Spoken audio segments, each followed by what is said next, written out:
सबसे पहले हम आपको यह बताएंगे कि क्या वक्फ बिल के मुद्दे पर भारत के मुसलमानों को गुमराह किया जा रहा है और क्या उनकी आंखों पर काली पट्टी बांधी जा रही है। आज रमजान के आखिरी जुम्मे की नमाज थी और इस दौरान देश भर की ज्यादातर मस्जिदों में मुस्लिम समुदाय के लोगों ने अपनी बाजू पर काली पट्टी बांधकर नमाज पढ़ी और इन लोगों में 5 से 15 साल के छोटे छोटे बच्चे भी थे जिन्होंने अपनी बाजू पर काली पट्टी बांधी हुई थी। All India Muslim personal law board ने देश भर के मुसलमानों से यह अपील की थी कि अगर वो अपनी मस्जिदें, दरगाहें, कब्रिस्तान और मदरसों को बचाना चाहते हैं तो उन्हें वक्फ संशोधन बिल के खिलाफ आज काली पट्टी बांधकर जुम्मे की नमाज पढ़नी होगी। और आज देश की ज्यादातर मस्जिदों में मुसलमानों ने इसी अपील का दिल से पालन किया। सबसे बड़ी बात यह है कि जिन लोगों ने इस बिल के विरोध में काली पट्टी बांधी, उन लोगों को इस बिल की असली बातें पता ही नहीं है। इन लोगों को यह यकीन दिला दिया गया है कि केंद्र सरकार वक्फ कानून में इसलिए बदलाव कर रही है क्योंकि वो वक्फ बोर्ड से मस्जिद, कब्रिस्तान और मदरसों की ज़मीनें छीनना चाहती है और वक्फ बोर्ड को ख़त्म करना चाहती है। लेकिन हकीकत में इनमें से एक भी दावा सही नहीं है और इसीलिए हमने आपसे कहा कि ये जो काली पट्टी है ये बाजू पर नहीं बल्कि मुसलमानों की आंखों पर बांधी गई है। वक्फ बिल में जितने भी बदलावों की सिफारिशों को मंजूर किया गया है उनमें एक भी जगह इस बात का जिक्र नहीं है कि सरकार वक्फ से उसकी जमीनों को वापस ले लेगी। ये बिल वक्फ से जुड़े कानूनी मामलों में लोगों को वक्फ ट्राइब्यूनल के अलावा रेवेन्यू कोर्ट, सिविल कोर्ट और हाई कोर्ट में अपील करने का अधिकार देता है जो मौजूदा कानून में नहीं है। अब आप खुद सोचिए, मौजूदा कानून में आप देश की किसी और अदालत में नहीं जा सकते, लेकिन अब जो नया बदलाव आ रहा है उसमें आप वक्फ ट्राइब्यूनल के फैसले के खिलाफ देश की अदालतों में जा सकते हैं। इससे किसी को क्या परेशानी हो सकती है। दूसरी बात, जो जमीन दान में नहीं दी गई है उस पर वक्फ बोर्ड बिना किसी सबूत के अब दावा नहीं कर पाएगा। इसमें भी किसी को क्या आपत्ति हो सकती है। तीसरा, वक्फ बोर्ड में 2 महिलाओं और अन्य धर्म के 2 सदस्यों को प्रवेश दिया जाएगा। यानी यह कहा जा रहा है कि अब जब वक्फ बोर्ड बनेगा तो उसमें महिलाएं भी होनी चाहिए और उसमें दूसरे धर्मों के लोग भी होने चाहिए, जबकि मौजूदा कानून यह कहता है कि महिलाएं और दूसरे धर्मों के लोग इस समय वक्फ बोर्ड के सदस्य नहीं हो सकते। भारत एक धर्मनिरपेक्ष देश है और किसी भी बोर्ड में सब धर्मों के लोग हो सकते हैं और महिलाओं के इस बोर्ड में प्रवेश से किसी को क्या परेशानी हो सकती है। चौथा बदलाव यह है कि विवाद की स्थिति में वक्फ की संपत्तियों का सर्वे जिला कलेक्टर के द्वारा किया जाएगा और अगर सर्वे रिपोर्ट में यह पाया जाता है कि जिस जमीन पर वक्फ ने दावा किया है वो जमीन उसकी नहीं है तो फिर वो जमीन वक्फ बोर्ड की नहीं मानी जाएगी। मतलब वक्फ बोर्ड अगर जबरदस्ती किसी जमीन पर अपना दावा पेश करता है तो अब यह संभव नहीं होगा। इस कानून में कहीं भी यह नहीं लिखा कि जिन जमीनों पर मुसलमानों की मस्जिदें हैं, दरगाह हैं, मज़ार हैं, कब्रिस्तान हैं या मदरसे हैं उन्हें सरकार वापस लेने वाली है। मुसलमानों के सभी धार्मिक स्थल और दूसरे ढांचे पहले भी सुरक्षित थे और ये आगे भी ऐसे ही सुरक्षित रहेंगे और जहां हैं वहीं रहेंगे, जिसके पास हैं उसी के पास रहेंगे। लेकिन इसके बावजूद मुसलमानों को भ्रमित किया जा रहा है, उन्हें डराया जा रहा है, उन्हें ये यकीन दिलाने की कोशिश हो रही है कि ये वक्फ बिल उनकी मस्जिदें और कब्रिस्तान छीनने के लिए है। ये जो मॉडल है अभी जो आप देख रहे हैं ये बिल्कुल उसी तरह से काम कर रहा है जैसे नागरिकता संशोधन बिल को लेकर देश के मुसलमानों को आज से कुछ वर्ष पहले भ्रमित किया गया था। और आप याद कीजिए, जो नया नागरिकता कानून आया था वो पाकिस्तान, बांग्लादेश और अफगानिस्तान के अल्पसंख्यक हिंदुओं को भारत की नागरिकता देने के लिए लाया गया था।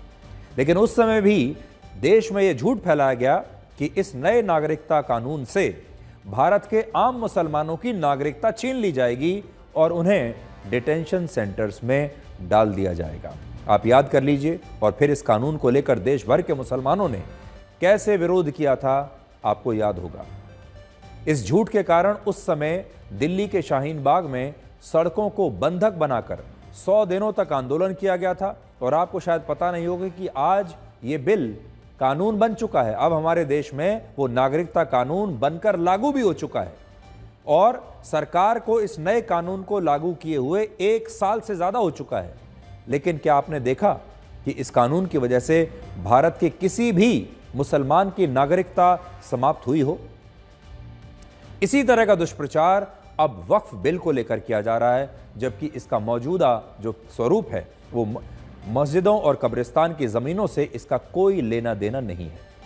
यह बिल वक्फ बोर्ड में सुधार के लिए लाया जा रहा है और यह बात हमने आपको पहले भी बताई थी कि वक्फ कानून में सुधार की मांग मुस्लिम समुदाय की तरफ से ही आ रही है।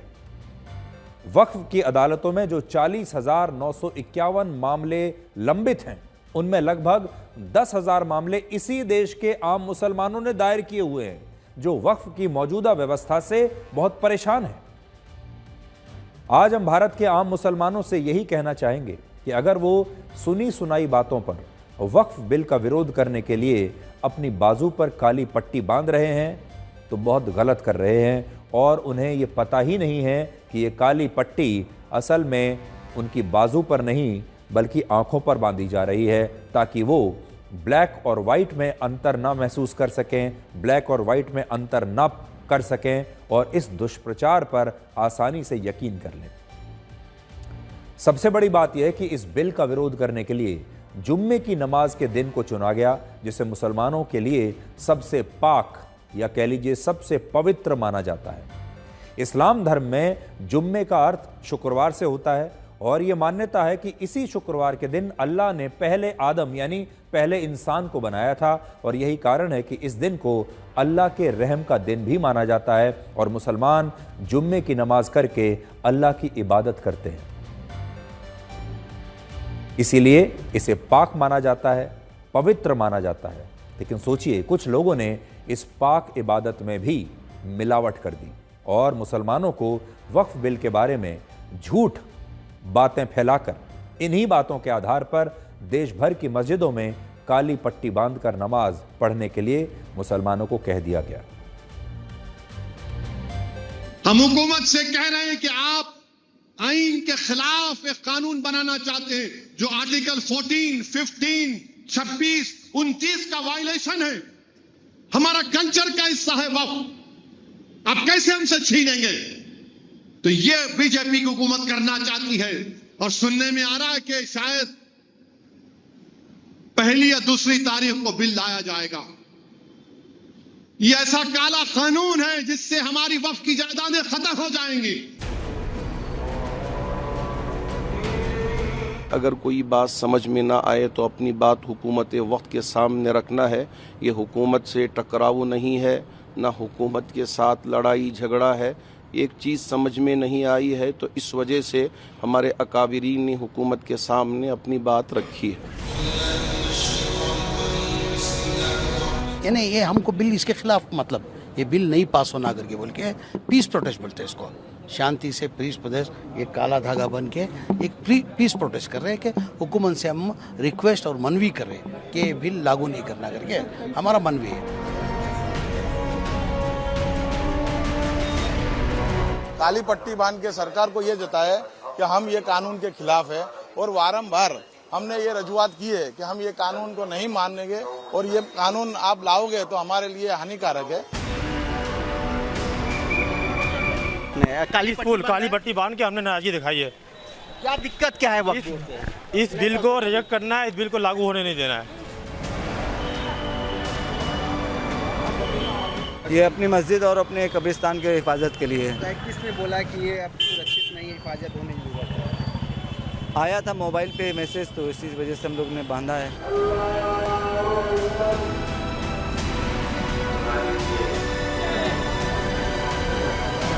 पूरे भारत के करोड़ों लोगों ने, 5 करोड़ लोगों ने ईमेल भेजकर कह दिया कि गलत है, लेकिन हमारी बात सुनी नहीं जा रही है। इसलिए हम शांतिपूर्ण तरीके से सरकार को अवगत कराना चाहते हैं कि ये बिल काला कानून है, इस काले कानून को वापस लीजिए।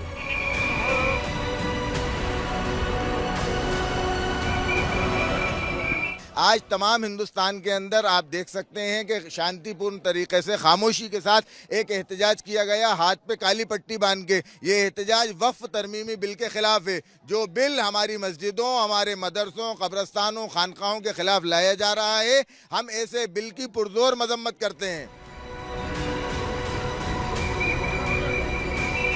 तमाम जो नमाजी हैं वो काली पट्टी बांध करके आए हुए हैं, छोटा बच्चा है वो भी काली पट्टी बांध कर आ रहा है, सिर्फ इस बात के लिए कि वक्फ बिल का विरोध जताना है। तमाम लोग नहीं बांधे, क्या मैसेज नहीं पहुंच पाया? नहीं, मैसेज नहीं पहुंच पाया। बहुत से लोगों को काली पट्टी नहीं मिल पाई। वो लोग यहाँ पर आए हुए हैं और नमाज पढ़ रहे हैं। जिनके पास जो काली पट्टी मिल गई है वो काली पट्टी बांध के कर रहे हैं, जिनके पास काली पट्टी नहीं है वो ऑलरेडी में उसकी मुखालफत कर रहे हैं। हम लोग का मानना है कि ये बिल जो है ये बेसिकली औकाफ के ख़िलाफ़ है और इससे वक्फ प्रॉपर्टीज़ को नुकसान होने वाला है। और ये औकाफ का मसला जो है वो हम लोग का पूरी तरीके से मजहबी मामला है, लिहाजा इसमें without the consent of the stakeholders कोई भी नया कानून नहीं बनना चाहिए।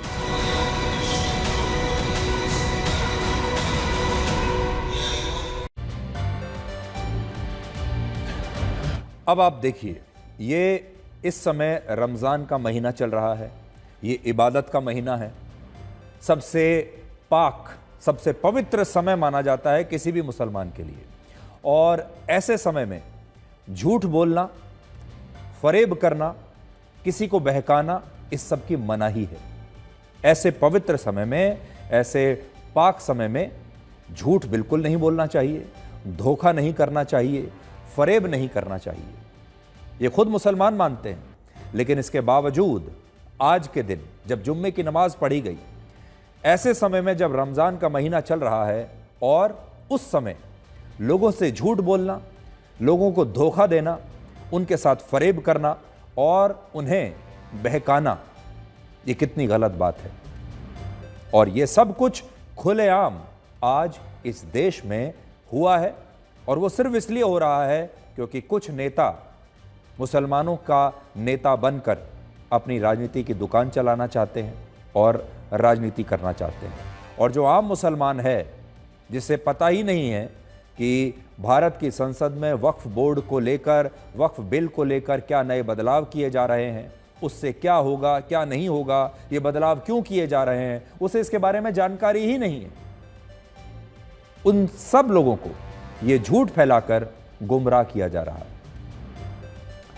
क्या आप जानते हैं, जब वर्ष 1999 में भारत ने पाकिस्तान के खिलाफ कारगिल का युद्ध लड़ा था, जब वर्ष 2008 में मुंबई में 26/11 का आतंकवादी हमला हुआ था, 2019 में जब पुलवामा के आतंकवादी हमले में भारत के 40 जवान शहीद हुए थे, तब भी इस तरह से देश की मस्जिदों में काली पट्टी बांधकर मुसलमानों से नमाज पढ़ने की अपील नहीं की गई थी। लेकिन वर्ष 2017 में मुसलमानों की मॉब लिंचिंग के मुद्दे पर देश भर की ज्यादातर मस्जिदों में काली पट्टी बांधकर नमाज पढ़ी गई थी। वर्ष 2023 में जब इजराइल ने गाजा के मुसलमानों पर हमला किया था, तब भी कुछ मस्जिदों में काली पट्टी बांधकर मुसलमानों ने अपना विरोध जताया था।